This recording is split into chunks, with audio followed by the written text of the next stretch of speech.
자, 오늘 하나님의 말씀 보겠습니다. 하나님의 말씀 로마서 6장 23절 봅니다. 주의 삭은 사망이요. 예. 오늘 옛사랑 예수 동행 이야기 성경학교 59번째 옛 언약과 새 언약에 대해서 우리 말씀을 나눌까 합니다.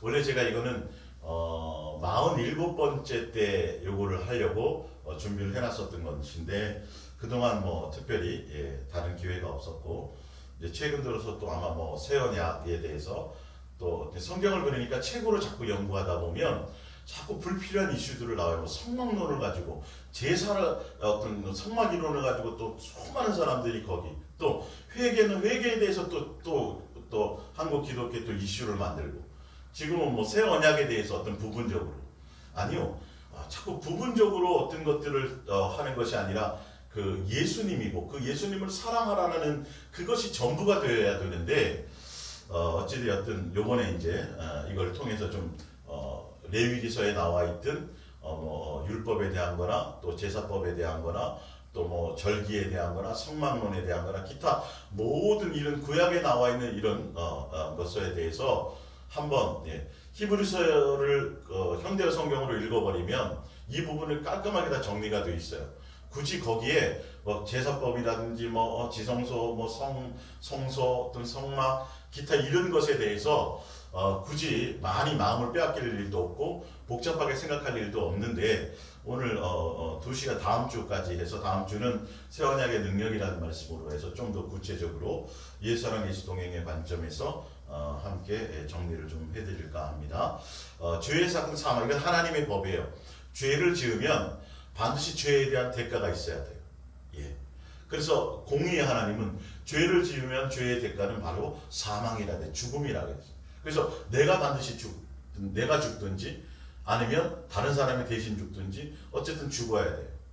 그래서 옛 언약이라는 것은 우리가 죽어야 될 자리를 바로 짐승을 통해서 짐승을 죽이고 죽여서 그러니까 그 죽어야 되기 때문에 다 옛 언약이든 새 언약이든 피로 언약을 맺어요. 피는 뭐 생명을 뜻하고 생명은 피가 곧 생명이니까 피를 흘렸다라는 건 죽었다라는 의미를 갖고 있거든요. 사실은요. 같은 거거든요. 그래서 구약에는 피의 중요성이 굉장히 많이 표현되어져 있습니다. 그래서 짐승을 피채 먹지 말라라는 것들은 제가 이제 읽어드리겠지만 성경을 통해서 말씀해 드리겠지만 옛 언약은 짐승의 피로의 언약이고 그러니까 내가 지은 죄를 내가 죽어야 되겠지만 예수님이 원하는 방법대로 절차대로 짐승을 잡아도 소를 잡아도 양을 잡아도 비둘기를 잡아도 내가 용서하겠다. 죄의 용서의 길을 열어주겠다. 이렇게 열어놓은 게 옛 언약이고 그러나 이 짐승의 죽음과 짐승의 피를 가지고는 온전한 언약이 되지 못하거든요. 근데 왜? 자, 일단은 성경에 보면 율법이라는 단어가 나와요. 근데 성경에 보면 그 율법이라는 단어에는 두 가지가 있어요. 뭐냐면 십계명도 율법이고 근데 그거는 법궤 안에 들어가 있는 거예요. 십계명은 곧 옛 계명이기도 해요. 옛 언약과 옛 계명은 틀립니다. 예.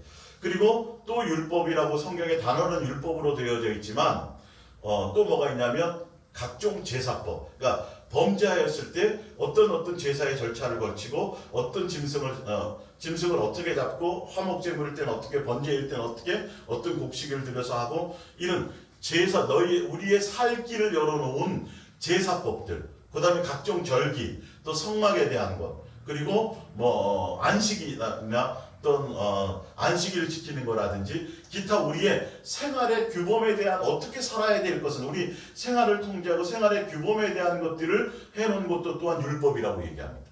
근데 율법이라는 단어를 같이 쓰면서 어떤 때는 십계명이라는 얘기를 할 때가 있고 율법이라는 단어를 쓰면서 어떤 때는 성막이나 어떤 죄사함이나 제사법이나 어떤 절기나 이런 거에 대해서 얘기할 때도 있어요.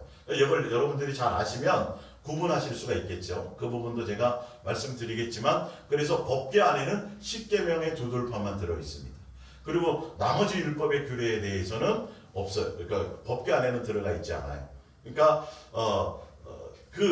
이 구약에 나와 있는 제사법이라든지 기타 모든 절기라든지 성막이라든지 이 모든 것들은 바로 예수 그리스도에 오셔서 이루실 완성을 하실 죽음으로 그 피로 완성하실 그 모든 것들에 대한 그림자예요.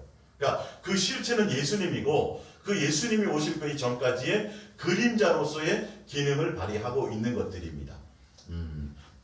어찌되었든 그렇게 되어 있는 거죠. 그 다음에 히브리서 9장 22절을 봅니다. 율법을 따라 거의 모든 물건이 피로써 정결하게 되나니 피 흘림이 없은즉 죄의 사함이 없느니라. 이게 법으로 되어져 있어요. 죄를 지면 사망이 오는데 그래서 그러니까 죽어야 되는데 그 죽음을 짐승을 대신하거나 그 긍휼을 베풀어 주신 거죠. 나중에는 예수님이 죽을 것까지를 다 그래서 옛 언약 가지고는 되지 않고 온전해지지 않으니까 새 언약인 예수 그리스도의 피로 온전케 하시기 위해서 그래서 반드시 피를 흘려야만 죽음이 있어야만 죄가 사해지는 겁니다. 이 법이에요. 법이기 때문에 그래서 우리가 이 땅에 잠깐 육체를 입고 있는 동안에 우리에게 육체의 기회를 주신 것은 바로 우리에게 긍휼을 주신 거예요. 죄에 사할 수 있는 기회를 주신 거, 용서받을 수 있는 기회를 주신 거고 은혜의 자리로 돌아갈 수 있고 다시 회개할 수 있고 다시 용서받을 수 있는 기회를 주신 엄청난 축복이에요. 물론 육체를 가지고 있는 동안에 환경적인 제약도 받고 공간적인 제약도 받고 시간적인 제약도 받지만 천사들에겐 주지 않았어요. 그러니까 천사가 범죄하면 바로 지옥으로 들어가는 거예요. 기회가 없어요. 사할 기회가 없어요. 피 흘릴 기회가 없다라는 거죠. 근데 우리는 육체가 있는 것은 예수님께서 이 땅에 우리가 잠시 있게 하신 것은 우리가 다른 것이 아니라 예수님의 자녀답게 양육하기 위하심이거든요. 예수님 다와지도록, 예수님의 마음을 배우도록, 예수님의 인격을 배우도록, 예수님과 한 가족이 될 수 있도록. 그래서 양육받고 훈련받는 과정이기 때문에 실수가 있을 수도 있어요. 그걸 용납하신다라는 거죠. 그리고 그러기 때문에 우리를 멸망시키는 게 목적이 아니고 죄를 지어서 우리를 지옥 보내는 게 목적이 아니라 양육하는 과정이기 때문에 여러분도 아시겠지만 군대에 들어가서 훈련을 받더라도 계급장을 달지 못한 훈련병 때는 많은 실수가 있어도 용서가 돼요. 근데 계급장을 딱 달고 견장을 딱 단 상태에서는 실수를 하는 순간 많은 부하를 죽이고 그 부하를 죽인 것에 대한 책임을 질 수가 있다는 거죠. 교육생일 때는 괜찮다고요. 사실은요. 그래서 기회를 주시는 거죠. 그래서 자녀인 우리가 혈과 육이 있음에 또한 예수님께서도 우리를 용서하기 위해서 똑같이 혈과 육을 가지시고 종의 형체로 이 땅에 오심은 이렇게 되어 있잖아요. 그러니까 우리 되신 예수님이 피 흘려 주시기 위해서 죄를 사해 주시기 위해서 그래서 우리에게 육체의 기회를 주신 것은 바로 기회를 얻게 하심이고 또 죄를 지을 수도 있고 실수할 수도 있다는 것을 미리 가정하고 계셨다는 거죠. 꼭 실수해서 죄를 범해서 꼭 그렇게 되라고 하신 것이 절대 아니에요. 그래서 제가 그거 설명을 많이 하잖아요. 이 여름에 해수욕장에 이제 피서철이 되면 해수욕장이 되면 안전요원들을 미리 준비해 놓죠. 예비해 놓죠. 훈련시켜서. 결론은 그것은 물에 빠져 죽으라고 하는 것이 아니라 그렇게 물에 빠지는 사람이 있으라고 그러는 것이 아니라 혹시 있을지 모르는 것을 대비해서 미리 준비해 놓는 것처럼 우리가 범죄해서 타락하고 범죄하라고 그렇게 기회를 주신 것이 아니라 혹시라도 범죄할지라도 우리가 교육받고 훈련받았다 보니까 양육받다 보니까 실수할 수도 있잖아요. 그럴지라도 우리에게 기회를 주시기 위해서 육체를 입혀주신 것이고 또 그것을 위해서 예수님을 예정해 놓으셨습니다. 자, 에베소서를 한번 볼게요. 에베소서 1장.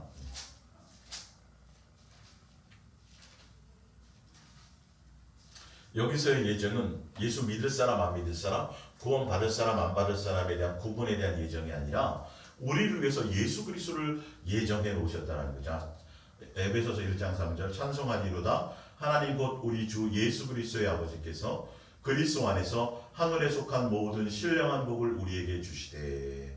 하늘에 속한 모든 신령한 복이 뭐냐면 예수 그리스도를 예정해 놓으시고 예비해 놓으신 것과 그 예수 그리스도를 통해서 예비해 놓으신 그 예비로 말미암아 예수님의 자녀가 되는 것이 이게 신령한 복이에요. 그러니까 여러분들이 예수님을 가졌다면 다 가진 것이죠. 자, 그것이 곧 또한 아브라함에게 준 복이기도 해요. 4절에 곧 창세전에 그리스도 안에서 우리를 택하사 우리로 사랑 안에서 그 앞에 거룩하고 흠이 없게 하시려고 그 기쁘신 뜻대로 우리를 예정하사 예수 그리스도로 말미암아 자기의 아들들이 되게 하셨으니, 이것을 예정했다라는 것이죠. 우리가 예수님의 자녀로 훈련받고 양육받는 과정에 실수할 수도 있고 범죄할 수도 있기 때문에 기회를 주시기 위함이라는 것이. 그래서 예수님이 죽으실 것을, 예수님의 피를, 예수님이 죽으실 것을 예정해 놓으시고 짐승의 피를 통해서 먼저 언약하신 이후에 나중에는 그 온전하신 예수 그리스도의 피로, 그것으로 되지 않으니까 예수 그리스도의 피로 언약을 세운 것이 새 언약이 되겠습니다. 자, 그래서 구약에는 피의 중요성이 굉장히 대두되고 있죠. 왜냐하면 그 짐승의 피가 곧 우리의 죄를 대신하는 도구가 되기 때문에 바로 피를 피채 먹지 말라라고 얘기해 놓으셨어요. 그래서 피 흘림이 있어야 죄를 사할 수 있기 때문에 그렇습니다. 귀하게 가치 있게 여기라는 소리죠. 이스라엘 집사람이나 레위기 17장 10절입니다. 그들 중에 거류하는 거류민 중에 무슨 피든지 먹는 자가 있으면 내가 그 피를 먹는 그 사람에게는 내 얼굴을 대하여 그를 백성 중에서 끊으리니 육체의 생명은 피에 있음이라. 내가 이 피를 너희에게 주어 제단에 뿌려 너희의 생명을 위하여 속죄하게 하였나니 생명이 피에 있으므로 피가 죄를 속하느니라. 이게 법으로 만들어 놓으신 거예요. 예. 그래서 우리에게 기회를 주시기 위해서 육체를 피신 거고, 그래서 짐승을 초안에는 짐승은 먹이로 주시지 않았어요. 예. 근데 아담과 하와가 범죄하고 소돔과 노아 홍수 때까지는 그냥 제사용으로만 쓰여졌어요. 그러니까 노아 홍수가 끝난 이후에는 그거 짐승을 통해서 제사를 드린 이후에 식물로 우리에게 주셨다라는 것이죠. 그렇지만 식물로 주시면서 그거는 제사의 용에도 쓰기도 하기 때문에 그들의 그 짐승의 피로 말미암아 너의 죄를 속해 주어야 되기 때문에 그 피는 피채 먹지, 피는 먹지 말고 짐승을 잡거든 피를 땅에 다 쏟게 한 이후에 흙으로 덮고 피는 먹지 말라라고 이렇게 되어 있어요. 물론 이제 신약에 와서 예수님이 단번에 새 언약을 통해서 예수의 피로 단번에 모든 것을 이루신 이후에는 모든 음식은 가릴 필요가 없죠. 먹어도 되죠.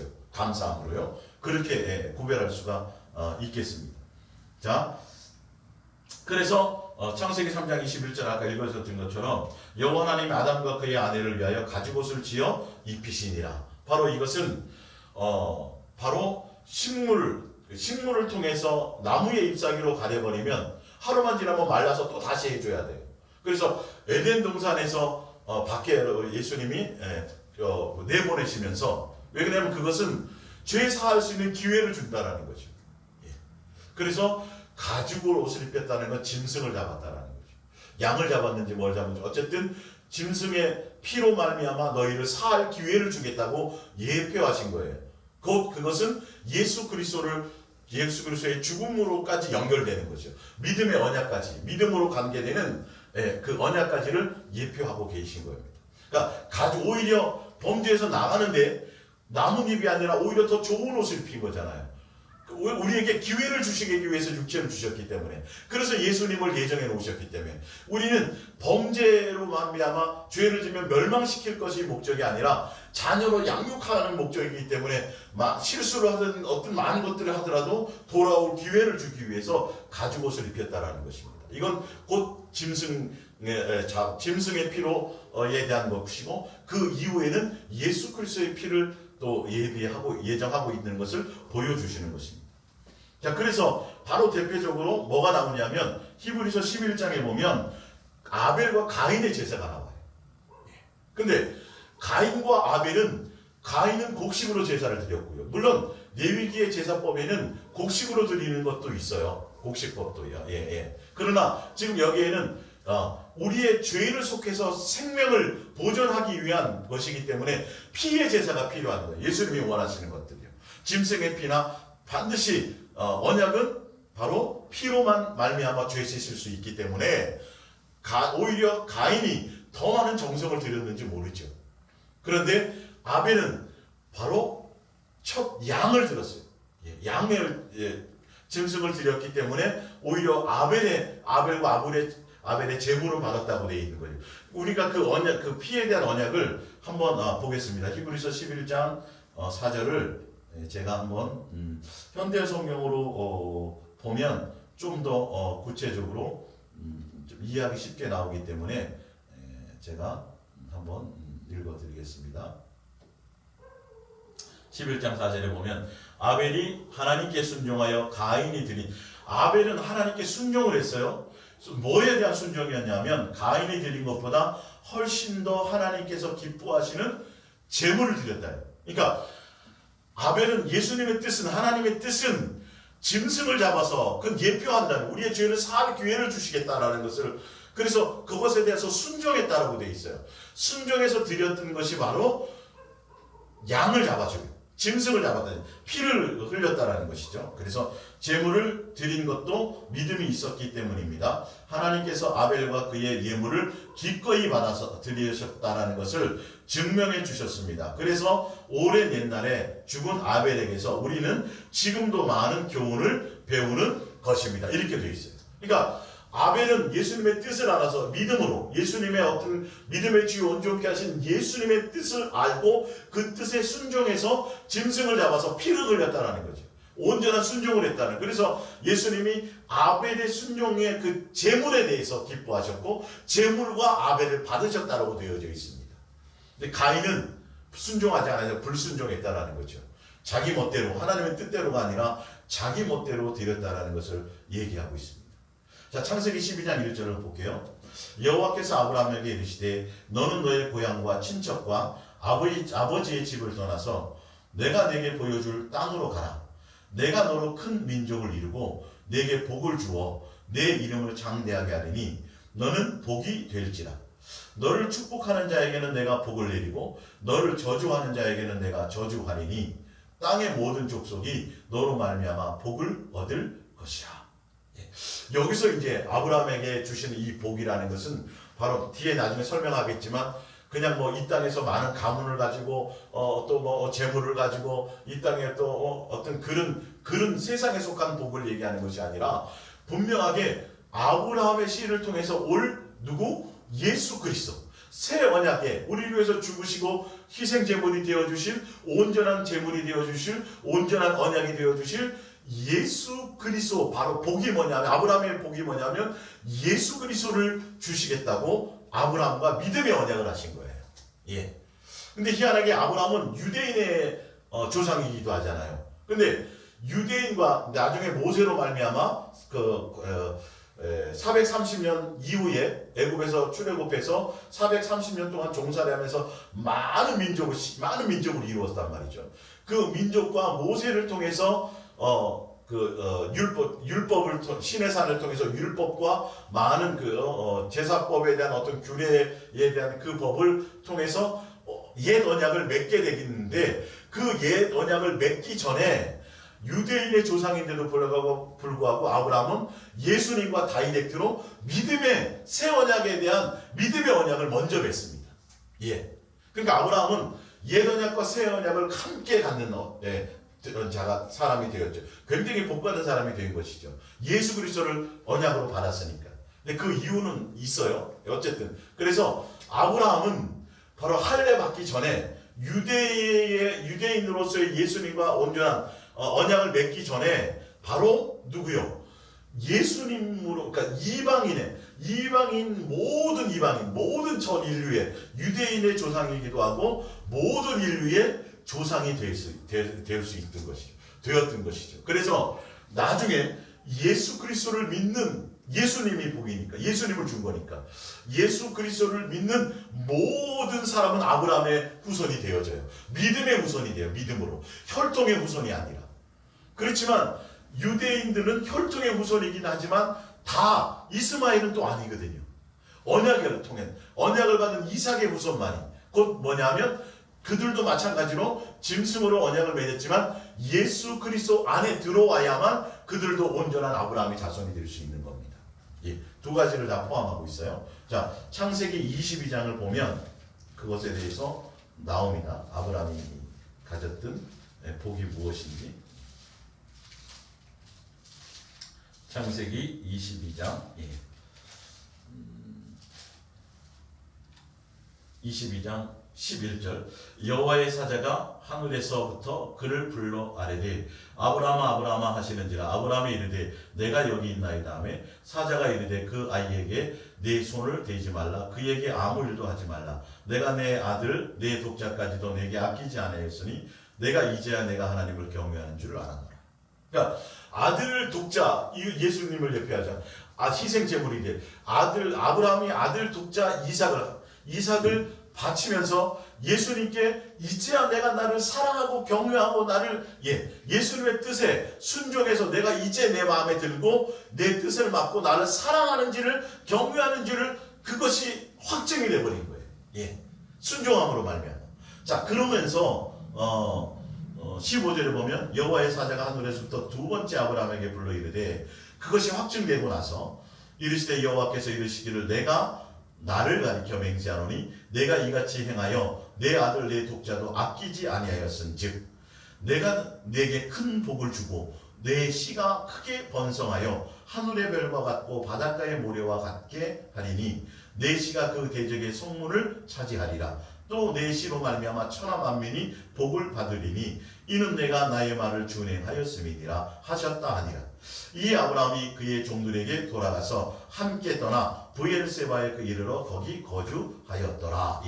여기서 보면 내가 나를 경외함으로 아들을 바친 것처럼 나도 내 아들을 믿음을 통해서 예수님과 언약을 맺게 만든 예수 그리스도로 말미암아 새 언약을 벌써 아브라함은 맺게 된 겁니다. 믿음으로 말미암아. 그래서 너로 말미암아 네가 받은 복은 바로 예수 그리스도를 너에게 줄 것이고 그로 말미암아 너의 민족이 예수 그리스도로 말미암아 구원의 것을 받게 될 것이라는 것을 믿음의 언약을 지금 여기서 바로 맺게 되는 것입니다. 자,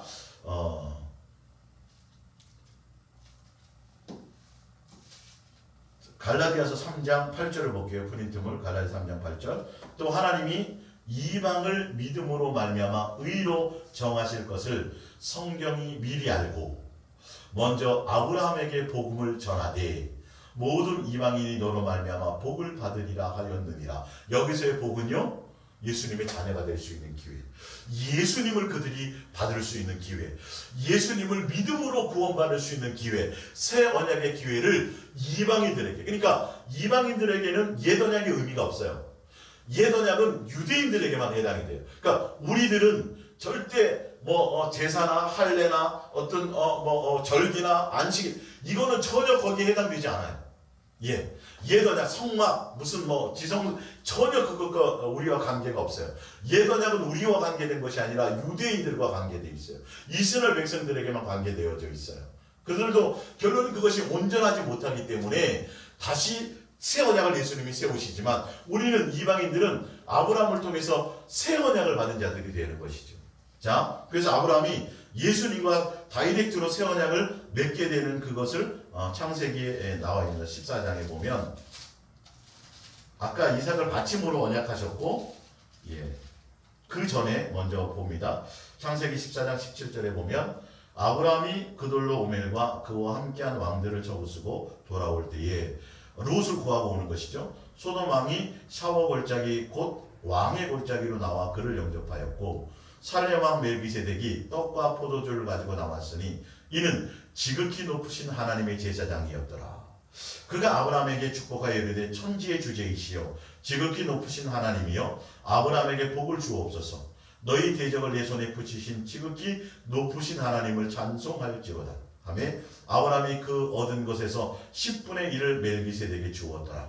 소돔 왕이 아브라함에게 이르되 사람은 내게 보내고 자, 멜기세덱 원래 옛 언약 가운데서는 바로 반드시 제사장들이 있어야 돼요. 옛 언약에는 짐승의 피를 잡고 하는 모든 과정에 또 1년에 한 차례씩 대제사장이 한두 차례씩 대제사장이 지성소로 들어갈 수 있는 것을 통해서 제사를 완성해야 되는데 그거는 레위 지파와 또 레위 지파 중에서도 아론의 자손을 통해서 나오는 자들만이 해야 되는데 분명히 멜기세덱이라는 제사장이 다 전혀 생각지도 않은 멜기세덱이 제사장이 등장해요. 근데 이 멜기세덱이 곧 누구냐면 바로 예수 그리스도를 얘기합니다. 이건 이제 보여드리고요. 근데 이 아브라함이 멜기세덱인 예수 그리스도께 뭐냐면 11조를 드려요. 예. 근데 레위 지파는 기업이 없었기, 땅이 없었기 때문에 가나안 땅에 들어갈 때 그들에게 11조를 통해서 레위 지파가 그것을 가지고 생활할 수 있게 되어서 레위 지파에게 11조가 드려지는 게 맞죠. 근데 멜기세덱이 대제사장이 되고 제사장이라는 것을 증거하기 위해서 아브라함이 11조를 드린다는 건 그가 곧 제사장이라는 의미를 갖고 있거든요. 근데 유다 지파는 아니에요. 그러니까 레위 지파와 아론의 후손이 아니라 바로 유다 지파에서 나와요. 전혀 새로운 곳에서 나오는 거죠. 그러니까 이거는 옛 언약 가운데서 법으로 정해놓았던 그 옛 언약의 통제를 받는 분이 아닌 제사장이 예비되었다라는 것을 얘기하고, 아브라함은 바로 옛 언약을 갖기 전에 바로 새 언약인 예수 그리스도가 제사장이신 예수 그리스도와 언약을 맺고 그 예수 그리스도에게 11조를 드리는 그것을 하게 되었다라는 것을 얘기하고 있습니다. 자, 이것이 히브리서에 이제 나오는데 이거를 제가 마찬가지로 히브리서가 조금 설명이 좀 그런 부분이 있고 표현이 좀 어려운 부분들이 있어서 여러분들에게 이해를 돕기 위해서 히브리서 6장 20절부터 봅니다.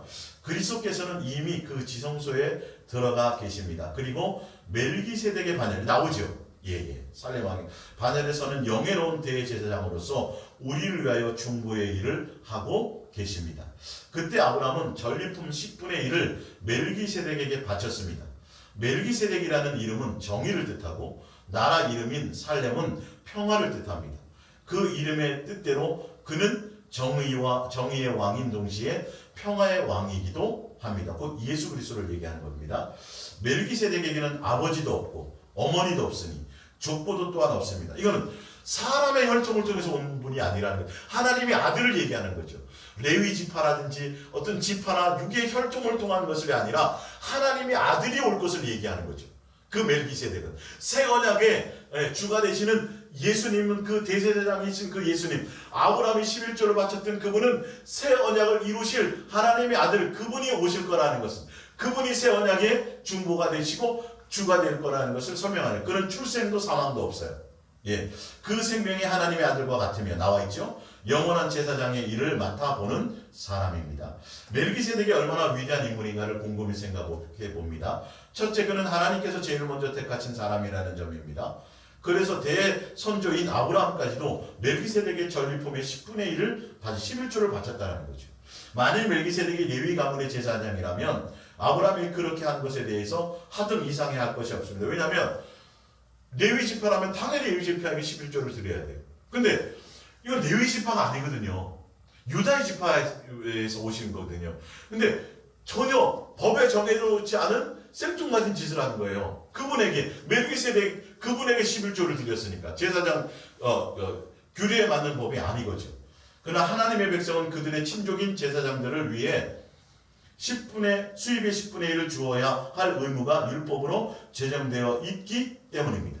그러나 멜기세덱은 아브라함의 후손이 아니었는데도 아브라함에게서 10분의 1을 받았습니다. 둘째, 멜기세덱의 위대한 아브라함을 축복했다는 점입니다. 위대한 것은 하나님의 아들이라는 증거는 누구나 아는 대로 축복하는 사람은 언제나 축복받는 사람보다 더 위대한 사람입니다. 예수님이 살렘 왕으로서 멜기세덱으로 오셔서 아브라함이 10분의 1 바치는 아브라함에게 축복하셨다는 거예요. 밑에 사람이 권위자가 축복을 하는 거죠. 그러니까 그 대제사장인 멜기세덱은 아브라함보다 더 큰 분이라는 것이죠. 셋째, 똑같이 10분의 1을 받은 유대인 제사장들은 장차 죽을 인간이었지만 멜기세덱은 영원히 살아있다고 전해지고 있습니다. 넷째, 레위도 10분의 1을 받은 이스라엘 사람이었지만 결국 아브라함을 통해서 멜기세덱에게 10분의 1을 준 셈입니다. 레위가 아직 태어나기도 전에 멜기세덱에게 10분의 1을 준 아브라함이 그의 조상이기 때문입니다. 다섯째, 만일 이스라엘의 제사장들과 그들의 율법이 우리를 구원할 수 있다면 왜 하나님께서는 아론의 지위와 동등한 제사장이 아니라 멜기세덱과 같은 지위의 제사장인 그리스도를 보내셨겠습니까? 이스라엘의 제사장들은 모두 아론의 지위를 계승한 사람들이 아닙니까? 하나님께서 새로운 계통의 제사장을 보내실 때는 그것을 받아들이기 위하여 하나님의 율법도 바꾸셔야 됩니다. 그런데 모세가 유다 지파에게 제사장을 일을 맡긴 일이 없는데도 불구하고 모세는 유다 지파에게 맡긴 게 없어요. 그건 법으로 정해지지 않았어요. 옛 언약 가운데의 법은 레위 지파를 통해서 아론의 후손을 통해 이렇게 되어 있는데 갑자기 다른 유다 지파에서 제사장이 나왔다라는 것은 이거는 옛 언약 가운데 통제받는 분이 아니라는 것이죠. 예. 불구하고 제사장에 맡긴 일임에도 불구하고 그리스도께서는 레위 지파가 아니라 제사장으로는 선택받은 일이 없는 유다 지파에서 나셨습니다.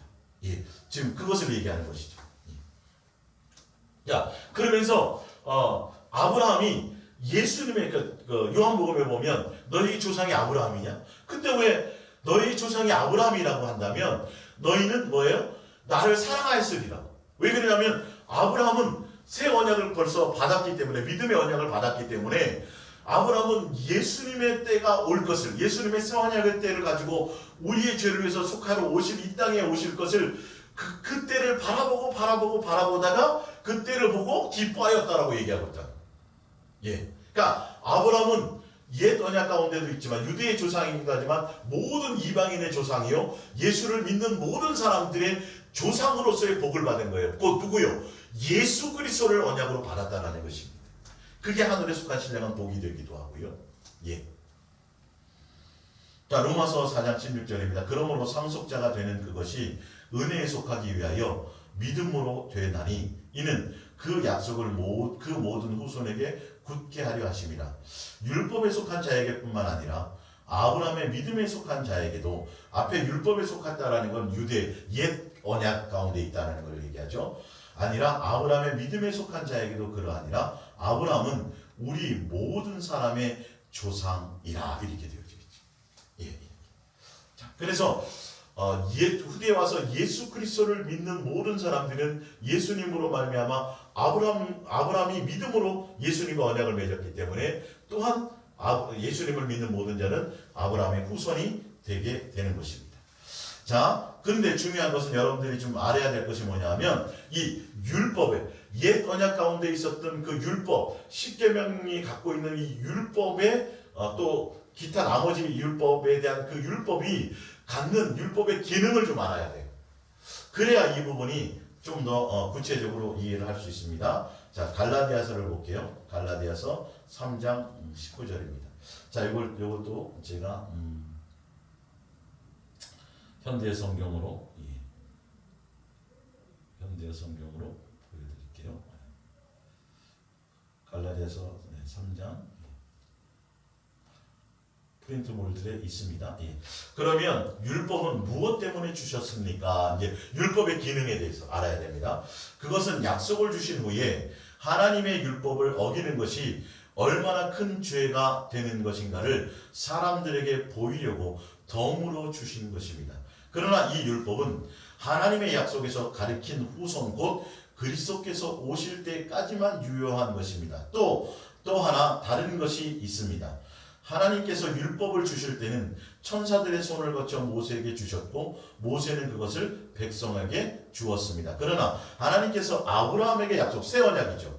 옛 언약이 아닌 아브라함에게 약속, 모세에게를 통해서 옛 언약을 줄 때는 천사의 손을 통했지만 바로 그 아브라함을 통해서 먼저 새 언약 가운데 믿음의 언약을 주실 때는 예수 그리스도에 대한 언약을 주실 때는 누구의 손도 거치지 않고 직접 주셨다는 거죠. 아브라함에게. 예. 자, 근데 중요한 건 이 율법이 갖는 기능은 뭐냐면 율법의 그러니까 십계명, 십계명은 바로 사랑하라는 사랑하라는 이 계명. 그리고 그 사랑하라는 죄가 뭐냐면 사랑하지 않는 게 죄예요. 그 율법을 어긴 게 죄거든요. 예수님을 사랑하지 않고 이웃을 사랑하지 않은 게 죄인데 다 그것 때문에 나오는 죄의 항목들이에요. 알고 보면. 그러니까 사랑할 수만 있고 사랑 안에 거하기만 하면 이 모든 것들을 다 지킬 수 있는데 사랑하지 않기 때문에 지킬 수 없고 지킬 수 없기 때문에 죄를 범하게 되고 죄를 범하면 반드시 죽어야 되는데 바로 제사법이라든지 절기라든지 성막이라든지 기타 이 모든 것들은 바로 십계명을 계명을 어겼을 때 살 길을 열어놓으시기 위해서 주신 바로 생활의 규범들이에요. 예, 살 수 있는 짐승의 피로 말미암아 너의 죄를 용서해 줄게. 그것으로 긍휼을 그것으로 의롭다고 해줄게. 나중에 예수님을 예표하고 있으니까, 예정하고 있으니까 온전하진 않아요. 짐승의 피로는 온전해질 수 없어요. 그리고 더 중요한 건 이 십계명은 바로 십계명을 지켜서 의로워진다라는 것을 얘기해 주시는 것이 아니라, 십계명을 통해서 십계명은 우리는 지킬 수 없단 말이죠. 왜? 그 계명을 우리가 지켜야 되거든요. 옛 언약은. 근데 새 언약 가운데 있으면 예수님이 완성하셨기 때문에 예수님으로 말미암아 되어져서 우리는 지킬 수 있어지는데, 지금 옛 언약 가운데 있는 것은 그것을 통해서 죄가 무엇인지 알라는 거죠. 지금 읽어드린 것처럼. 그리고 죄가 무엇인지 알아야 죄에서 안 지으려고 그러고 죄에서 멀어지려고 하지 않겠습니까? 예. 그리고 그 죄를 지었을 때 짐승을 대신해서 바로 제사를 통해서 짐승을 죽이게 되면, 그러니까 제사장 이제 1년에 한두 차례씩 오면 그 정한 날에 정한 방법대로 정한 장소에서만 이렇게 돼야 됐어요. 그래서 성전이 굉장히 중요했죠. 장소가 굉장히 중요했죠. 예. 그리고 그 날이 굉장히 중요했어요. 구약의 그 언약 가운데 있을 때에는. 신약의 예수님으로 와서는 그 모든 것들이 폐하여졌습니다. 예, 나머지 그 모든 절기나 안식이나 날이나 어떤 장소나 기타 모든 개념이 다 없어져 버렸어요. 예. 어쨌든 간에 이제 그렇게 돼서 그 짐승을 이렇게 가져오면 자기의 어떤 믿음이라는 어떤 그 형편껏 가서 비둘기나 뭐 양이나 소나 뭐 염소나 가져오면 먼저 제사장이 그걸 묶어서요. 하고 묶어서 다 처리되면 죄를 지은 본인이 그 짐승을 잡아 죽여야 돼. 그러니까 내 죄 때문에 내 죄 때문에 이 짐승이 죽는구나. 그걸 보면서 내가 죄를 짓지 말아야 되겠구나. 더 예수님을 사랑하며 가야 되겠구나. 그리고 내가 더 그 법대로 예수님이 정해놓은 법대로 내가 잘 지키고 예수님의 자녀답게. 왜냐하면 이스라엘 백성을 선택해서 어떻게 하면 어떻게 예수님을 잘 섬기는지 모든 민족의 샘플로 예수님이 선택하셨거든요. 이스라엘 백성들을요. 이스라엘 백성만 구원하려고 한 것이 아니라 벌써 이스라엘 백성과 언약을 맺기 전에, 선택하기 전에 벌써 뭐예요? 아브라함을 통해서 먼저 새 언약을 하셨으니까, 이방인들에게 먼저 구원을 준비해 놓으셨으니까 그거는 맞죠. 예, 그것처럼 이스라엘 백성을 선택해서 나는 너희 하나님이고 너 나의 백성이 되리라 언약을 맺어서 너희는 하나님을, 예수님을 어떻게 섬기는지를 그 율례와 법도와 이 모든 계명과 그 율법을 통해서 생활을, 어떤 예수님 믿는 사람이라면 이렇게 살아야 되고 이렇게 해야 되고 죄 지었을 때는 이렇게 회개해야 돼. 이것들을 다 규범을 정해놨어요. 방종하지 못하도록, 세상 사람과 구별되도록 생활 규범을 정해놨어요. 예. 그래서 그걸 통해서 우리는 도저히 지킬 수 없구나. 그리고 그걸 통해서 이게 죄구나. 그래서 더 많이 이제 죄를 짓지 않으려고 하고 더 많이 예수님을 향해 가야 되고 더 많이 규례대로 살려고 생각해야 되겠구나. 그렇게 해놓고 생활을 통제하고, 그리고 또 한 가지는 그러기 때문에 우리는 할 수 없기 때문에 그 언약은 온전할 수 없고 그것으로 우리가 율법을 지켜서는 의로워질 수 없기 때문에 온전한 구원을 이룰 수 없기 때문에 새 언약을 나중에 이루신 거예요. 새 언약을 또 준비하신 거예요. 그것으로 되지 않는 우리를 새 길을 열어놓으신 거예요. 그래서 예수님만 의지할 수 있도록, 너 자신을 의지하지 말라. 너의 의로는 살 수 없다. 그건 되지 않는다. 지킬 수 없는 거다. 죄인 걸 알고 예수님께로 나와라. 예수님께로 인도하는 몽학선생으로서의 율법의 기능이 있는 거예요. 삶을 통제하고, 그래서 예수 그리스도의 자녀답게 살 수 있는 규례를 주시고 그 법대로 지키려고 애쓰게 하시고, 예, 방종하지 못하도록. 노아 홍수 때는 너무도 죄가 뭔지를 모르니까 막 자기 멋대로 너무도 급하게 온 세상이 죄로 물들어 버렸거든요. 그래서 온전하지 않는데도 불구하고 이스라엘 백성에게는 그 율법이라는 것을 통해서 생활을 통제하고 그로 말미암아 온전히 이루실 예수님만이 그걸 하실 수 있다라는 그 예수님을 의지하고 예수님께로 나올 수 있는 기회로 인도하기 위해서 바로 율법은 그런 기능을 주신 것이에요. 자, 그렇다면 하나님의 율법과 약속은 서로 대립하는 것일까요? 그러니까 옛 계명과 옛 언약과 새 언약은 대립되는 거냐는 거예요. 근데 아니라는 거예요. 물론 그렇지 않습니다. 만일 우리가 율법만으로도 구원을 얻을 수 있다면 왜 하나님께서 우리가 죄에서 벗어날 수 있는 다른 길을 주셨겠습니까? 성경은 우리가 모든 죄의 포로가 되어 있다고, 모두 죄의 포로가 되어 있다고 말하고 있습니다. 그러니 죄에서 풀려 나올 수 있는 길은 예수 그리스도를 믿는 믿음밖에는 없습니다.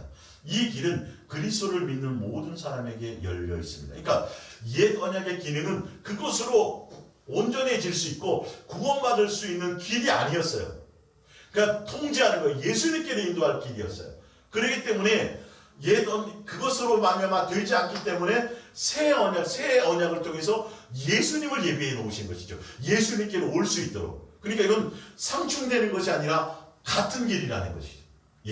예수님의 길로 간다는 것을 얘기하고 있는 것이죠. 자,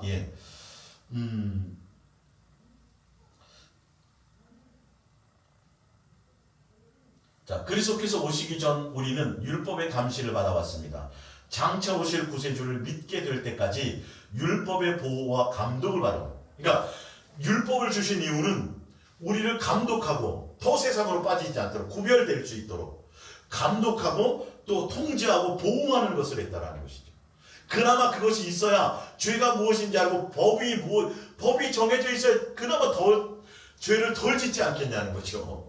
만약에 법이 없어봐요. 난리 나죠.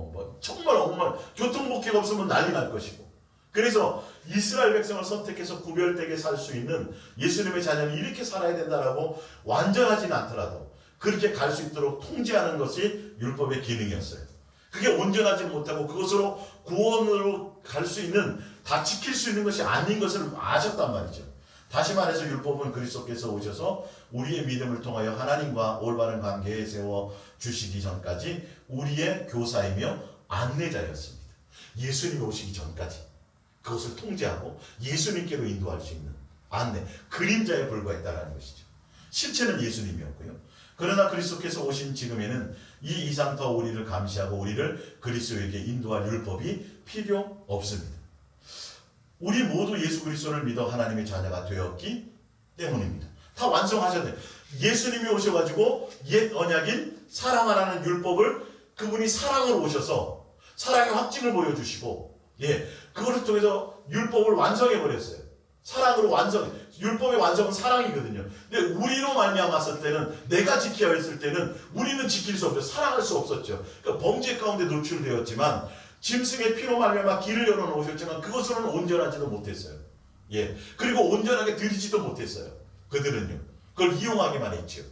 그래서 그렇게 됐고, 예수님이 오셔가지고는 단번에 제물이 되셔가지고 모든, 이제 다시는 영원한 제물이 온전한 제물이 되셔서 이제 매해마다 짐승을 잡을 필요가 없어져 버린 거죠.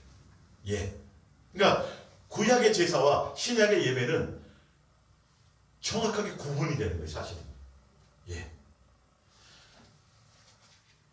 제사장이 있어야 됐고, 지금은 예수님이 제사장이 되었기 때문에 지금 신약시대의 목사들은 제사장이 될 수가 없어요. 우리는 누구나가 다 제사장이에요, 이제는요. 예수님 앞에 나아갈 수 있어졌어요. 예수님이 길을 열어놓으셨기 때문이죠. 그리고 성전에서 했어야 됐지만 예수님은 이 땅에 있는, 뒤에 나오는데, 이 땅에 있는 사람이 지은 성전을 통해서 예수님은 성소에서 지성소로 들어간 제물이 되신 것이 아니에요. 그러니까 지금의 성전의 개념은 건물적인 개념이 아니라 바로 우리가 예수님을 모시고 우리 안에 거하시는, 바로 우리가 성전인 것이에요. 그러니까 여러분 건물이 성전이라고 그러거나 건물에 대한 뭔가 주거나 어떤 날짜와 어떤 날과 절기와 어떤 이런 것에 매여 있으면 여러분 큰일 납니다. 그러니까 절기는 여러분 별 의미가 없어요. 예수 그리스도 자체예요. 예수님으로 다 통일되셨어요. 예수님으로 다 완성을 하셨기 때문에 예수님과 사랑하는 관계 안에 있으면, 내 안에 예수님을 채우면 다 끝나는 건데, 예수님께 집중하지 못하고 자꾸 흩어져요. 지금도. 옛날에 제사는 죄사함 받기 위해서 나왔어요. 우리가 죄 용서 받기 위해서 나왔지만 이제는 죄 용서 받기 위해서 나오는 것이 아니라 예수님으로 말미암아 죄가 씻어졌고 길을 열어놓아서 화목한 관계가 되었기 때문에 이제는 생명의 속전을 갖고 나오는 것이 아니라 기뻐함으로 감사함으로 나오는 거예요. 그 길을 열어놓으신 예수님께, 그래서 예수님을 사랑함으로 나오는 거고, 예수님과 더 친밀해지기 위해서 나오는 거고, 예수님께 더 감사해서 나오는 거고, 예수님께 더 기쁨으로 나오는 것이죠. 억지로, 형식적으로, 지옥 갈까봐 두려워서, 천국 갈 목적으로, 누구의 눈치를 보고, 이거는 여러분 전혀 의미가 없습니다. 큰일 납니다. 그건 아직도 예언약 가운데 있는 거예요. 종인 거예요. 믿음으로 예수님과의 관계가 되지 않은 사람들의 결과, 그렇게 된 것이죠. 나중에 이제 다음 주에 얘기하겠지만, 예수 그리스도로 말미암아 장소도 아니고 날도 아니고 뭐라고요? 진리와 영으로 예배한 때가 온다는 거죠. 아버지와의 관계가 회복된 것으로. 그건 이제 더 설명을 드리겠습니다. 자, 좀 시간이 가고 지루하더라도 한 번은 정리해 보셔야 이제 구약에 있는 것에 너무 얽매이지 않고 한 번에 제대로 정리될 것입니다. 그리스도와 하나가 되는 침례를 받은 우리는 그리스도 속에 감싸이게 된 것입니다. 이제 더 이상 우리에게는 유대인과 헬라인과 노예와 자유인과 남자와 여자의 구별이 필요 없습니다. 우리는 다 같은 그리스도 예수님으로 통일해 버렸고 예수 그리스도 안에서 다 하나가 되었다는 말인 거죠. 자, 그리고 그리스도의 소유가 된 지금 우리는 참다운 의미에서 아브라함의 후손들입니다. 아브라함에게 주신 하나님의 약속이 우리의 것이 된 것입니다. 아브라함에게 주신 약속이 예수 그리스도예요. 그게 복이에요. 그 복이 이방인 우리에게도 임했다는 거죠. 그러나 다음과 같은 사실을 알아야 합니다. 아버지가 큰 재산을 어린 아들에게 남기고 죽었다고 합시다. 그 아들은 실제로는 아버지의 전 재산을 차지할 주인이지만 장성할 때까지는 노예와 별로 다를 게 없습니다. 아버지가 정한 날이 될 때까지 그는 후견인과 관리자의 말을 들어야 하는 것입니다. 그리스도께서 오시기 전까지는 우리도 이와 같은 입장에 놓여 있었습니다. 유대교의 율법이 우리를 구원한다고 믿고 율법의 노예 노릇을 하였습니다. 그러니까 지금도 유대인들은 잘못된 생활, 율법을 지켜서 의로워지려고 하는 거예요. 이거는 이제 제가 읽어드리고요. 그러나 정해진 때가 되자 하나님께서는 여자의 몸을 빌어 그 아들을 유대인으로 태어나게 하셨습니다. 율법의 노예가 되어 있던 우리를 사서 자유의 몸이 되게 하시고 하나님의 자녀로 삼아 주시려고 그렇게 한 것입니다. 그리고 우리가 하나님의 자녀가 되자 우리에게 아들의 영을 보내서 주셨습니다. 그래서 지금 우리는 하나님을 아버지라고 부를 수 있게 된 것입니다. 이게 하늘에 속한 신령한 복이에요. 아까 예수님을 예정한 예수님이 복이고 그 예수님으로 말미암아 얻게 되는 예수님의 자녀로서의 자녀가 되는 이것이 바로 복이. 그러니까 여러분은 이 땅에 사람으로 태어난 것 자체가 복이라니까요. 하늘에 신령한 복의 기회를 주신 거예요. 그래서 범죄에서 집을 나가서 마귀에게 종노릇 하고 있던 우리를 다시 예수님이 새 언약을 통해서 피 흘려서 값을 주고 사셔서 다시 기회를 열어놓으셨어요. 그러면 그 예수님의 피로 말미암아 열려놓는 이 기회를 우리는 끊임없이 예수님을 사랑하는 대로 달려가야 되겠죠. 예수님의 피 흘리심은 바로 사랑의 절정이 사랑의 엑기스예요. 예수님의 사랑을 먹는 거예요. 사랑을 우리가 입는 거예요. 사랑 안에 거하는 거예요. 예수의 피를 우리가 덮고 입는다라는 것은 그것을 뜻해요. 자, 로마서를 봅니다. 자, 그 부분에 대해서 사도 바울은 또 얘기하고 있죠. 자, 조금 전에 읽었던 것에 대해서 사도 바울이 로마서 10장을 봅니다. 형제들아, 내 마음에 원하는 바와 하나님께 구하는 바는 아브라함을 위함이니, 그러니까 이스라엘을 위함이니 곧 그들로 구원을 받게 함이라. 구원과 직결되네요. 네, 내가 증언하노니 그들이 하나님께 열심히 있으나 올바른 지식을 따르는 것이 아니니라. 율법을 지켜서 의로워지려고. 율법의 기능이 그게 아닌데, 율법의 기능은 알려드렸죠. 그거를 보면서 죄가 뭔지를 알고 다시는 죄 지지 않으려고 그러고 더 많이 예수님을 사랑할 목적으로 가고, 우리는 할 수 없기 때문에 구별된 삶을 살려고 애를 쓰고, 우리는 할 수 없기 때문에 예수님께로 나가고 예수님을 의지하여 가자라는 뜻이었는데 예수님을 향하지 않는다는 거죠. 하나님의 의를 모르고, 하나님의 의는 바로 예수님이죠. 자기의 의를 세우려고 힘써 하나님의 일에 복종하지 아니하였느니라. 그리스도는 모든 믿는 자에게 의를 이루기 위하여 율법의 마침이 되니라. 예수님이 오셔서 사랑으로 율법을 완성을 주셨어요. 율법의 완성은 사랑이니까. 그리고 모든 제사를 다 완성해 버리셨어요. 이젠 해마다 제사장이 사람 제사장이 들어갈 필요도 없고 맨날 피풀임을 할 필요가 없어요. 예수님으로 끝나버렸어요. 2000년 전에 끝나버렸어요. 지금도 자꾸 예수님 피 바르고 자꾸 예수님 십자가에 죽어야 되는 게 아닌 거예요. 예수님의 그 사랑 안에 거하기만 하면 되는 것이죠. 근데 이들이 예수님, 그러니까 자기가 할 수 있다라는 거죠. 십계명을 지켜서 그 계명을 지켜서 의로워지려고 하는 것은 결론은 자기로 말미암아 자기 의를 세우려고 한다는 거죠. 예수님으로 말미암아 예수님으로 통해서 모든 것을 완성하고 예수 그리스도의 의로 말미암아 우리가 자유함을 가져야 되는데 절대 순종하지 않고 불순종한다는 거예요. 지금도 그 옛 율법과 계명의 율법에 매여서 자기 의를 드러내려고 한다는 거예요. 우리는 예수 그리스도의 사랑 안에 거해서 예수님으로 말미암아서 우리의 의가 없어야 된다는 겁니다. 예, 그 얘기를 지금 하는 거죠. 율법의 기능을 알지 못한 그들에 대해서요. 자, 그리고 히브리서 9장을 한번 볼게요. 히브리서 9장을 통해서 이 부분은 아까 이제 설명했던 부분인데 바로 뭐냐면 옛 언약이나 새 언약도 다 같이 바로 피로 언약이 이루어졌다라는 것을 한번 다시 그러니까 레위기에 있던 것들을 다시 한번 히브리서에서 잘 일목요연하게 잘 설명하고 있어요. 그러니까 현대어 성경으로 히브리서를 쭉 보면 구약에 있는 복잡한 건 한꺼번에 다 해결할 수 있어요. 너무 거기에 매일 필요가 없어집니다. 성령께서 이를 통하여 우리에게 가르쳐 주시려고 하신 것은 옛 제도 아래에서는 첫 번째 방이나 또 거기에 따르는 여러 제도가 있는 한 일반 사람들은 지성소에 들어갈 수 없다고 하는 것입니다. 이것은 오늘 우리에게 중요한 교훈이 되고 있습니다. 왜냐하면 옛 제도 아래서는 아무리 예물과 희생 제물을 드려도 그것을 바치는 사람들의 마음까지 정결하게 할 수는 없었기 때문입니다. 자, 이제 새 언약 예수 그리스도의 피의 능력에 대해서는 다음 주에 할 때 이걸 설명드릴게요. 다시 말해서 옛 제도는 먹고 마시는 음식과 몸을 씻는 데 대한 이런저런 생활의 규범이라는 거죠. 예, 규칙을 정해놓고 생활을 통제하는 것이에요. 일정한 의식의 약속에 지나지 않았습니다. 그래도 사람들은 그리스도께서 하나님의 새롭고 더 나은 길을 가지고 오실 때까지 그 규칙에 얽매여 살았습니다. 그렇게 통제되어 살 수 있도록 하셨다라는 거죠. 예. 그러나 그리스도께서 이제 우리가 가진 이 더 나은 제도의 대제사장으로 새 언약이죠. 예. 오셨습니다. 그리고 사람의 손으로 지은 것이 아닌 다시 말하면 이 세상에 속하지 않은 하늘의 더 위대하고 완전한 성전으로 들어가셨습니다. 이 땅에는 이제는 성전이 없어요. 예수님께 제사할 수 있는 성전이 없어요. 예수님으로 다 완성하셨고 예수님 자체가 새 언약을 가신 예수님 자체가 뭐예요? 땅에 지은 사람의 손으로 지은 그 성전이 아니라 예수님 자체가 성전이었고 또 우리가 곧 성전이 되었고 그러니까 예배를 드리는 이 처소에 대해서 너무도 여러분 성전이라 그러구나 거기에 너무도 돈을 많이 들이면 별로 좋지 않아요. 제대로 된 뜻이 아니에요.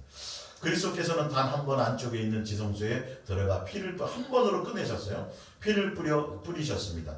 그 피는 염소나 송아지의 피가 아닙니다.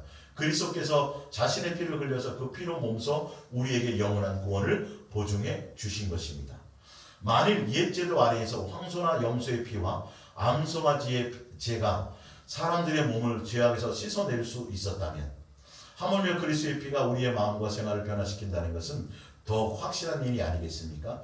그리스도의 희생은 옛 율법에 얽매여 있는 고통에서 우리를 해방시켜 기쁜 마음으로 살아계신 하나님을 섬기도록 이제 예수님께 나올 때는 두려움도 아니고 지옥 갈까봐도 아니고 어떤 세상의 복을 추구해서가 아니라 그냥 예수님이 좋아서 감사해서 기뻐서 이렇게 나오는 거예요. 그것이 아니면 여러분 안 돼요. 섬기도록 만들어 주십니다. 그것은 영원히 살아계시는 성령의 도우심으로 티끌만한 죄도 흠도 없으신 그리스도께서 기꺼이 하나님께 자신의 몸을 드려 우리의 죄를 대신해서 죽으신 덕분입니다. 예. 그리스도께서 이처럼 새로운 계약을 가지고 오셨습니다. 그리고 옛 제도 아래에서 범한 죄의 형벌에서 인간을 구원하시려고 죽으셨기 때문에 그분에게 초청받은 사람들은 모두 하나님께서 약속하신 놀라운 복을 영원히 받을 수 있게 될 것입니다. 아브라함과 믿음으로 맺었던 그 복을 받는다는 거죠. 자, 그리고 이제 9장 19절부터 봅니다. 모세는 백성들에게 하나님의 율법을 다 들려준 후에 물에 섞은 송아지와 염소의 피를 우슬초와 붉은 양털에 묻혀서 계약의 책과 모든 백성에게 뿌렸습니다. 그리고 모세는 이렇게 말하였습니다. 이 비는 하나님과 여러분 사이에 맺은 계약이 효력을 발생하였다는 표현입니다. 이것은 하나님의 명령에 따라 여러분과의 사이에 세우게 된 것입니다. 이건 옛 언약을 얘기해요. 또 모세는 성막과 예배에 쓰이는 모든 기구에도 이와 같이 피를 뿌렸습니다. 피 흘림이 없이 죄사함이 없기 때문에. 옛 율법 아래에서는 모든 것이 피로써 깨끗해졌다고 할 수 있습니다. 옛 언약, 옛 율법의 아래에서도 피로 언약을 맺었다라는 거죠. 짐승의 피입니다. 그건 온전하지 못합니다. 그러나 의로 여겨주셨습니다. 피 흘림이 없이는 죄를 용서받을 수 없기 때문입니다. 자, 그런데 하늘에 있는 것을 본떠서 만든 땅 위의 성막과 그 안에 있는 모든 것은 이와 같이 모세가 짐승의 피를 뿌려서라도 정결하게 만들어야만 되었습니다. 그러나 그 원형 하늘에 있는 것들을 정결케 하려는 훨씬 더 나은 희생의 제물이 필요한 것입니다. 그게 예수님이죠. 그리스도께서는 하늘에 있는 참 성전을 본떠 지은 땅 위에 있는 성소에 들어가신 것이 아닙니다. 땅의 성소에 들어간 것이 아니에요. 바로 하늘의 성소에 들어가셔서 지금은 우리의 친구로서 하나님 앞에 계십니다. 그리고 그리스도께서는 땅 위의 제사장이 해마다 정한 날에 짐승의 피를 가지고 지성소에 들어가 뿌린 것처럼 자신의 몸을 해마다 희생제물로 드릴 필요가 없었습니다. 만약 그래야 한다면 세상이 시작되던 때부터 몇 번이고 거듭 죽으셔야 했을 테이지만 절대 그렇지 않습니다. 그리스도께서는 이 시대의 끝날에 죽음으로 죄의 세력을 영원히 제거하시려고 단 한 번 이 세상에 오신 것입니다. 매해마다 피뿌림이 필요 없어요. 매 때마다 피뿌림이 필요 없어요. 예수의 피를 덮어야 되고 보혈을 덮어야 되고 뭐 무속의 무당들이 뭐 하는 것처럼 미사 때 뭐 막 이렇게 성수를 뿌리는 것처럼 그런 행위를 지금 얘기하는 것이 아니에요. 단번에 들여서 우리는 예수 그리스도의 피로 그 사랑으로 말미암아 휘장을 갈라서 화목한 관계를 이루었다니까요. 매번 피의 제사가 필요 없다니까요. 이제는 그 사랑 안에 들어가서 사랑하는 관계로 사귐 안에서 진실하고 깨끗함으로 예수님께 더 집중하고 예수님과 사귐 가운데 있고 사랑 안에 거하는 그 자체가 예수님의 피를 내 안에 채우고 내 안에 먹는 것이 내 살과 피를 받아먹어요. 이제 그 부분은 다음 주에 좀 더 제가 구체적으로 설명해 드리겠습니다. 자, 그리고 히브리서 7장을 한번 다시 보여드릴게요. 히브리서 7장 11절 18절입니다. 죄송합니다. 18절부터 자, 혈통을 존중하던 옛 율법 규정은 아무런 효력을 못하기 때문에 폐지되었습니다. 그것은 사람을 구원할 힘이 없어 무익한 것이어서 아무도 하나님과 실제적으로 바른 관계를 가질 수 없게 되었습니다. 이 피라는 건 짐승의 피를 잡았다는 건 예수님과 화목의 관계를 이룬다는 의미를 갖고 있거든요. 다시 자녀로서의 관계를 회복하고 원수되었던 것을 화목하게 한다는 것인데 짐승의 피로는 온전해질 그 관계를 이룰 수 있어지지 못했다라는 거예요. 그러나 지금 우리는 많은 희망을 갖게 되었습니다. 그리스도께서 우리를 하나님이 받으실 만한 사람으로 만들어주시고 또 우리가 하나님께 가까이 나갈 수 있게 되었기 때문입니다. 하나님께서는 맹세까지 하시면서 그리스도를 영원한 대제사장으로 세우셨습니다. 하나님께서는 이렇게 제사장들을 세우실 때 맹세까지 하신 일은 일찍이 한 번도 없었습니다. 그러나 그리스도에 대해서만은 이렇게 말씀하셨습니다. 여호와 한 번 맹세하셨으니 결코 물리지 않으시리라. 너는 영원히 제사장이 되리라. 멜기세덱을 이어받아 제사장이 되리라. 이 같은 하나님의 맹세로 그리스도께서는 새롭고 더 나은 계약의 새 언약이죠. 확실성을 영원히 보증하실 수 있는 것입니다. 옛 계약 안에서는 많은 제사장들이 필요하였습니다. 나이 많은 제사장이 죽으면 다른 사람을 그 자리에 세워 제사장직을 이어나가야 하였습니다. 이 시대에는 제사장이 필요 없어요. 우리가 제사장이에요. 그러나 예수님께서는 영원히 사시는 분이시므로 제사장직을 영원토록 맡아 보십니다. 영원히 살아계신 예수님께서는 하나님 우편에 앉아 사람들의 죄를 짊어지시고 자신의 피를 흘렸다는 사실을 하나님께 회상시켜드리고 계시기 때문에 자신을 통해서 하나님께로 다가오는 사람들을 완전히 구원하실 수 있습니다. 그러니 그리스도야말로 참으로 우리가 필요하고 하는 대제사장이 아니고 누구시겠습니까? 그분은 거룩하고 흠도 죄의 얼룩도 없으시고 죄인들에 의해서 더럽히지도 않으셨습니다. 하늘에는 그분을 위한 영예로운 자리가 마련되어 있습니다. 지금 신약시대의 목사들은 제사장도 아니에요. 대제사장인 예수님만이 대제사장이에요. 우리 모두가 다 제사장이 되어서 예수님이 열어놓은 길로 이제는 마음껏 지성소에 들어갈 수 있어요. 예수님과 사귈 수 있고 대면할 수 있어졌다라는 거죠. 기도할 수 있어졌다라는 거죠. 이게 압니까? 그러니까 그래서 우리는 같은 지체예요. 높낮이가 아니에요. 예수님 오신 것처럼 오히려 섬기는 자가 되어야 돼요. 제사장으로 어떤 권위를 이런 것들이 아닌 것을 좀 제대로 아시기 바랍니다. 예레미야 31장 31절입니다. 여호와의 말씀이니라 보라 날이 이르리니 내가 이스라엘의 집과 유다 집에 새 언약을 맺으리라. 예, 옛 언약은 그냥 통제수단이고 예수님께로 인도하는 것이었고, 근데 옛 언약 가운데서 옛 언약을 주었지만, 길을 주었지만 그들이 옛 언약도 제대로 지키지 않았어요. 온전한 제사를 드리지 않았어요. 그냥 형식적으로 드렸고 눈먼 것을 드렸고 어떻게 하면 돈을 더 착복해가지고 그냥 형편없는 싸구려 제물을 드리고 이 의미를 알지 못하고 예수님의 그 사랑과 긍휼의 의미를 가치를 알지 못하고 형식적으로 드렸단 말이죠. 그래서 그들이 그 언약을 폐기해버린 거예요. 뒤에 나옵니다. 이건요. 자 32절 이 언약은 내가 그들의 조상들의 손을 잡고 애굽 땅에서 인도해 내던 날에 맺은 것과 같지 아니할 것은 내가 그들의 남편이 되었어도 예수님이 우리의 신랑이 되어주셨어요. 근데도 말이에요. 그들이 내 언약을 깨뜨렸습니다. 여호와의 말씀이니라 33절 그러나 그날 후에 내가 이스라엘의 집과 맺을 언약은 이러하니 곧 내가 나의 법을 그들의 속에 두며 그들의 마음에 기록하여 나는 그들의 하나님이 되고 그들은 내 백성이 될 것이라. 여호와의 말씀입니다. 옛날의 옛 언약은 돌판에 새겼어요. 그러나 지금 새 언약은 예수 그리스도와 맺는 새 언약은 어디에 새겨요? 우리의 마음에 새긴대요. 마음에. 저 마음을 다해서 사랑해야 돼요. 마음을 다해서. 예. 그리고 예수님께서 그러니까 옛 언약을 줘서 기회를 주었는데도 그들이 그것을 온전하지 않았지만 그들이 그 예수님의 뜻대로 가지 못하니까 그냥 그들이 그 옛 언약을 폐해버리니까 그것을 피해주면 살 길이 없잖아요. 영혼이 멸망하잖아요. 죽어야 되잖아요. 그래서 예수님께서 또 한 번 기회를 주시고 예배에 오신 예수 그리스도의 그 제물, 예수 그리스도 온전한 제물, 새 언약을 이스라엘 백성하고도 또 세워주시는 거예요. 기회를 먼저 주셨다가 안 되니까. 그게 긍휼이에요. 그분이 사랑이에요. 예, 우리 그들을 자녀로 대우하심이에요. 그래서 마음에 새긴다는 거예요. 자, 이게 히브리서에 나와 있어요. 히브리서에 다시 한번 정리하면서 나와 있는 것이죠. 예. 히브리서는 주제가 곧 예수 그리스도입니다. 히브리서는요. 예. 히브리서 8장 7절에 보면 현대어 성경입니다. 옛 계약은 이미 효력이 없습니다. 만일 그것이 흠이 없었다면 또 다른 계약을 무엇 때문에 세우겠습니까? 번거롭게 그럴 필요가 없죠. 온전하지 못했다라는 거예요. 그러나 그들에게 통제의 수단, 보호의 수단으로 주셨다는 거. 이스라엘 백성에게만 특별히 구별되게 살려고, 그리고 죄에 대해서 멀어지게 하려고, 더 많이 예수님을 사랑하는 길로 오려고, 예수님께로 인도하려고. 근데 그들이 그것조차도 언약을 어겨버린 거예요.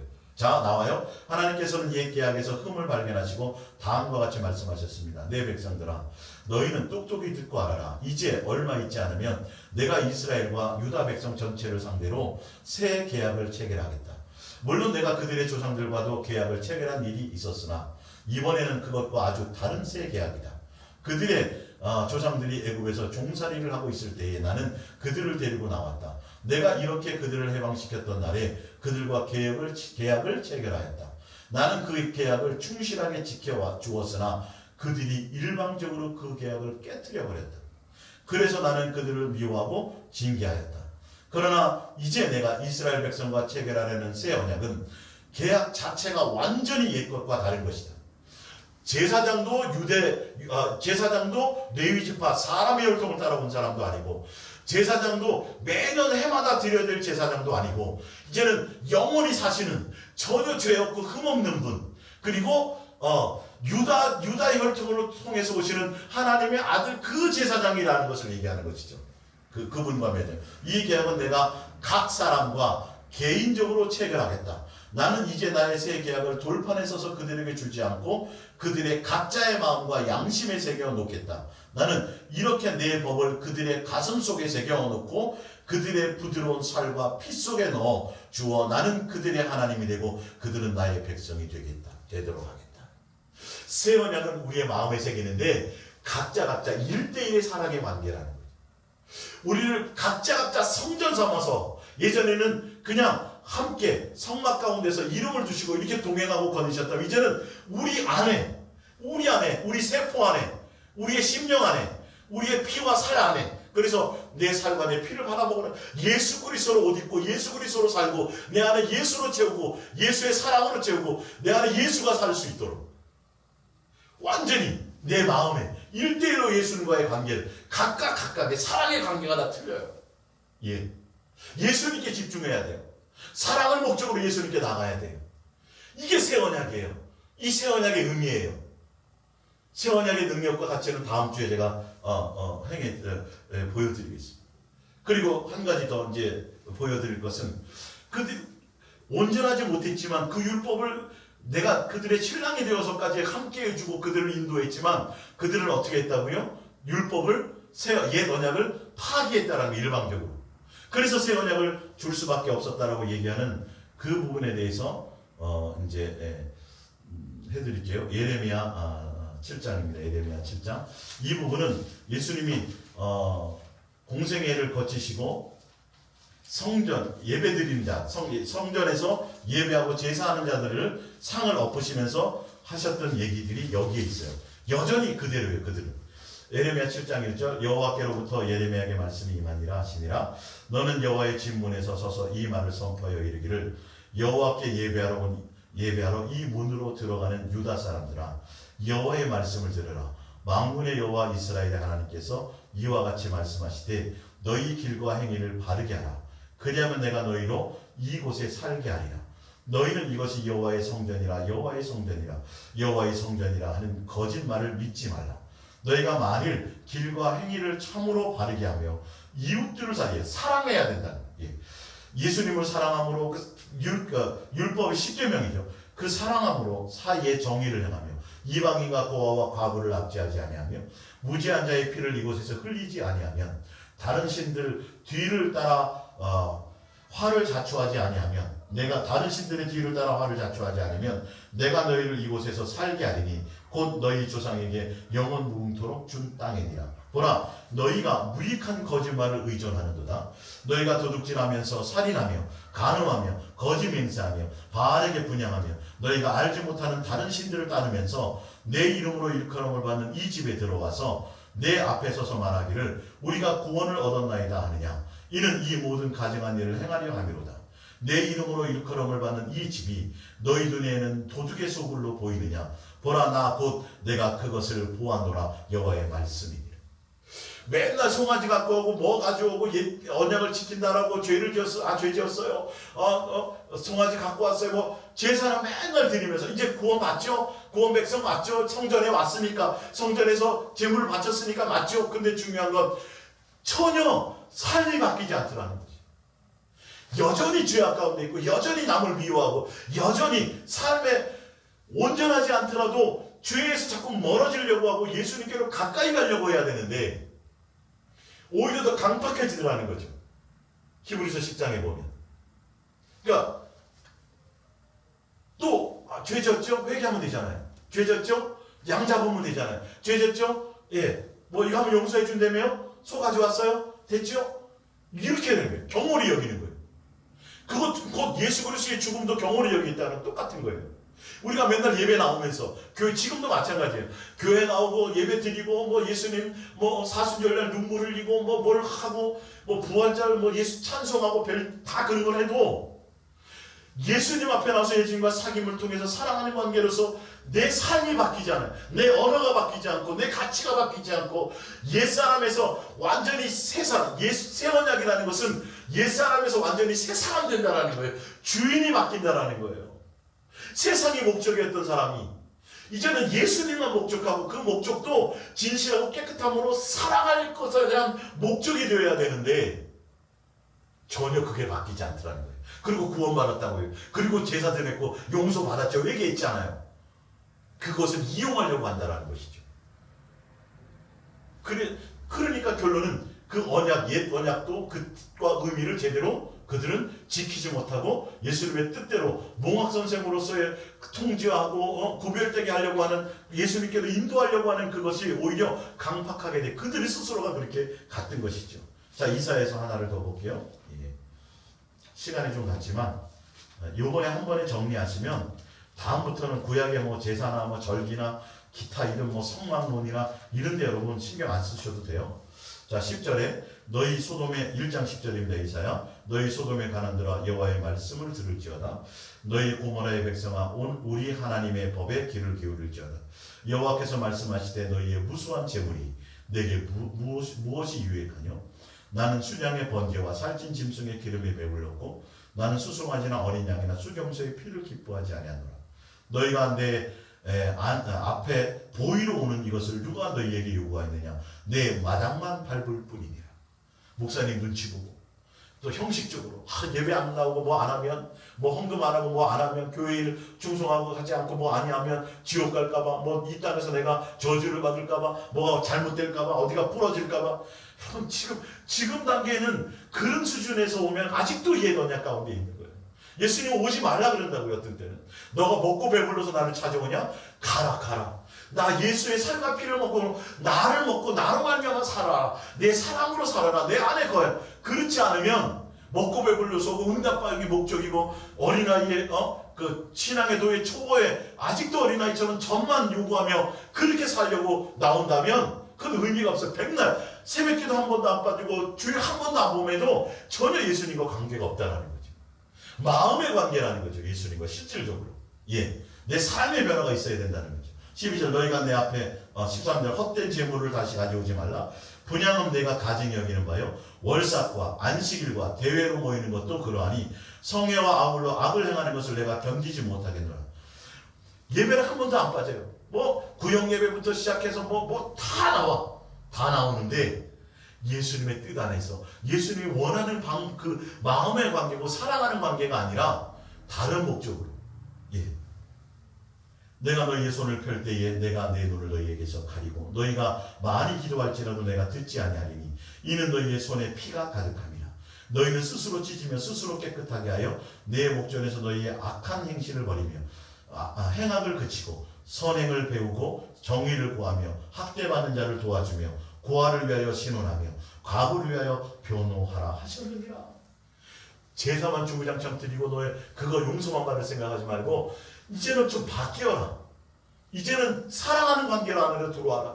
예수님을 먼저 사랑하고 경외함으로 그것으로 말미암아 이웃을 사랑하고 고아를 도와주고 이런 삶의 변화가 있어라. 맨날 예수님이 열어놓으신 그것을 통해서 이용하려고, 예수님을 이용하려고 하지 말고 예수님을 목적하며 가라는 것이죠. 예. 늦었지만 한 가지 더 보겠습니다. 미가서 6장 6절입니다. 내가 무엇을 가지고 여호와 앞에 나아가며 높으신 하나님께 경배할까? 뭘 맨날 드릴까요? 그 법대로 내가 번제물로 1년 된 송아지를 가지고 그 앞에 나갈까?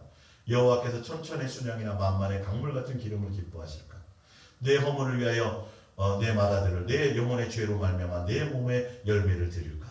사람아 주께서 선한 일이 무엇임을 내게 보이셨나니 여호와께서 내게 구하는 것은 오직 정의를 행하며 인자를 사랑하며 겸손하게 내 하나님과 함께 행하는 것이 아니냐. 예수님을 사랑할 마음으로 동행하는 것에 있으라는 거죠. 온 마음을 다하여 예수님을 사랑할 목적으로 나오라는 것이죠. 뭘 제사, 내가 너에게 제사를 명한 적이 그 제사 자체를 목적한 적이 어디 있었더냐라고 얘기하지 않습니까? 오히려 상한 심령을 가지고 나와라. 진실된 마음을 갖고 나와라. 통회하는 마음으로 나와라. 오히려 그게 더 낫다. 형식적인 어떤 것보다는, 마당만 밟고 나가는 것보다는 오히려 예수님을 우상 숭배하는 것이요, 예수님을 욕되게 하는 것이요, 예수님을 우리를 향한 은혜와 긍휼과 자비와 사랑에 대해서 오히려 예수님을 더 부끄럽게 하고 오히려 더 악하게 예수님을 향하게 악을 행하는 것과 똑같다는 것이죠. 예. 그래서 이렇게 됨으로 그들 스스로가 옛 언약을 깨버린 거예요. 예. 자, 마태복음 26장 27절입니다. 또 잔을 가지사 감사 기도하시고 그들에게 주시며 이르시되 너희가 다 이것을 마시라. 이것은 죄 사함을 얻게 하려고 많은 사람을 위하여 흘리는 바 나의 피 곧 언약의 피. 6월절 바로 전날, 예수님이 죽으시기 전날 성만찬을 통하여 다시 구약에 예언하였던 대로 예수님이 새 언약으로 예수님의 그 피를 상징하는 그 성찬을 통해서 내가 피를 흘릴 것인데, 이건 새 언약을 피를 흘릴 것이라는 거예요. 고린도전서 11장 25절. 19회 또한 그와 같이 잔을 가지시고 이르시되 이 잔은 내 피로 세우는 새 언약이니. 새 언약 나와 있죠. 예수님이 새 언약을 이루러 오신 거예요. 이것을 행하여 마실 때마다 나를 기념하라. 예. 예수님께 집중하라는 거죠. 예수님이 새 언약의 길을 열어놓으셨다. 그래야 새 언약의 길을, 그는 예수님의 피는 예수님의 사랑, 예수님의 십자가의 사랑, 십자가의 죽으심, 물과 피를 다 흘리신 예수님의 사랑의 엑기스예요. 그 예수님의 피를 바르고 피를 한다는 건 예수의 사랑 안에 거하고 내 안에 예수의 사랑을 채운다라는 거예요. 예수님의 사랑 안에 거한다라는 거예요. 맨날 보혈을 덮고 예수의 피를 덮고, 그거는 한번 그런 것에서 이제 벗어나세요. 실질적인 거예요. 삶을 얘기하는 거예요. 종교적인 의식이 아니에요. 피의 어떤 뿌림의 의식이 아니에요. 보혈로 덮는다라는 건. 구체적인 방법이 뭔지를 모르잖아요. 보혈을 덮는 방법이. 그냥 하는 거 아니에요. 그냥 덮습니다. 이렇게 하는 거 아니에요. 이건 다음 주에 제가 수요일 날 정확하게 설명을 드릴 거예요. 자, 그리고 에베소서 1장 7절. 우리는 그리스도 안에서 그의 은혜의 풍성함을 따라 그의 피로, 새 언약의 피로 말미암아 속량 곧 죄 사함을 받았느니라. 골로새서 1장 20절입니다. 마지막입니다. 그의 십자가의 피로 화평을 이루사 만물 곧 땅에 있는 것들이나 하늘에 있는 것들이 그로 말미암아 자기와 화목하게 되시기를 기뻐합니다. 예수 그리스도의 그 피는 예수가 성부성자 성령세 하나님과 화목의 길을 열어놓으신 증거라는 거죠. 그 피 흘리심으로 말미암아 원수된 관계가 회복되었다라는 거죠. 온전히 예수님께로 나아갈 수 있는 길을 열어놓았다라는 거죠. 그렇기 때문에 예수님의 그 피를 뿌리고 피를 바른다라는 것은 진실하고 깨끗함으로 이제는 예수님을 사랑할 목적으로 우리가 예수님과 사귀고 예수 그리스도의 사랑 안에, 긍휼 안에 들어가기 위해서 진실하고 깨끗함으로 예수님을 향하여 날마다 나아간다는 것을 얘기해요. 그 실제적인 삶을 얘기하고 실제적인 예수님과의 관계 안에, 사랑하는 관계 안에 있는 것이 바로 예수 그리스도의 피를 우리 안에 바르는 것과 같은 거예요. 2000년 전에 돌아가신 예수의 피를 맨날 죽여서 맨날 발라요? 아니라니까요. 저기를 보니까 예수님과 영의 기도를 하기 위해서는 보혈로 예수의 피로 씻고 예수의 피로 덮어야, 그래야 영의 기도를 할 수 있다라고요. 그러면 여러분, 구약에 아까 했던 옛 언약 가운데 있는 거예요. 그거는 아무리 예수의 피라고 바꿔서 얘기한들 그 의식과 그 마음과 그 중심과 그 의미를 제대로 알지 못하고 맨날 그렇게 거기에 행해져 있다라면 옛사람에서 완전히 새사람 되는 것이요, 예수님이 열어놓으신 그 길에 온전히 사랑하는 관계 안에 있는 것이에요. 그 예수 그리스도의 피를 뿌리고 피를 바르고 예수 그리스도의 보혈을 덮는다는 그 의미가, 예수 그리스도의 피의 능력이 무엇인지는 다음 주 수요일 날 더 구체적으로 예수 안에 계신 동행의 관점에서 정확하게 해드릴 거예요. 여러분, 정말 세상에 불필요한 세미나, 성막 세미나, 무슨 영의 기도, 무슨 방법론을 자꾸 설명하는 그런 세미나 여러분 정말 조심하십시오. 그냥 예수 그리스도를 사랑하는 관계, 그것으로 온전해지고 그것으로 전부인 것이에요, 사실은요. 그 사랑 안에 거하시길 예수님의 이름으로 부탁드립니다. 기도하겠습니다.